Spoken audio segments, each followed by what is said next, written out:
In this video, I'll guide you through how to search flights by month on Google Flights. If you're flexible with your travel dates and want to find the cheapest day to fly, this is one of the easiest and most powerful ways to compare prices.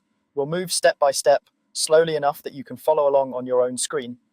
First, open your web browser and go to Google Flights. On the main page, you'll see fields to enter your departure and destination airports, along with some basic options like round trip, one way, or multi city.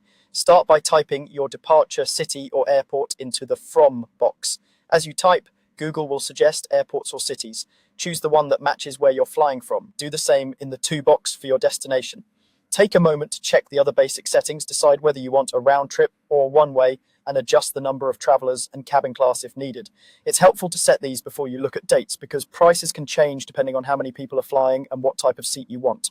Next, click on the date field. This is usually right in the center of the search area and will show either depart and return or a default date if Google has already filled something in.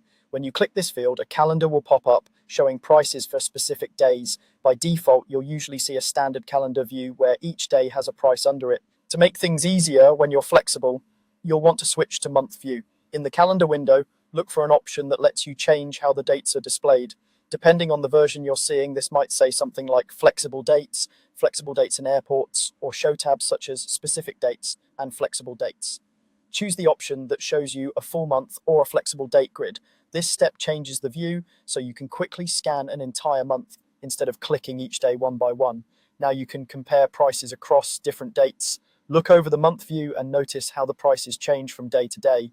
Typically, lower fares will stand out either by being a different color or simply being lower numbers compared to surrounding days. This is where you can spot patterns like cheaper flights on weekdays compared to weekends, or certain parts of the month that are more affordable.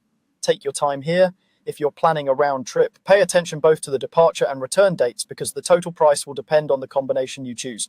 You can click different date pairs to see how the total price updates. If you need to, switch between months using the arrows at the top of the calendar to see if another month offers a better deal.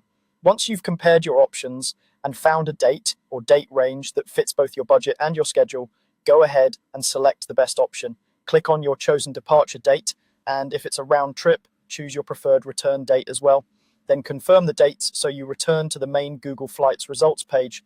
From there, Google Flights will show you the available flights for those dates. You can review airlines, flight times, layovers, and prices, and then choose the itinerary that works best for you. Using the month view this way helps you make a smarter decision and often saves you money simply by shifting your trip by a day or two. That's all you need to search flights by month on Google Flights and quickly find the most affordable travel dates.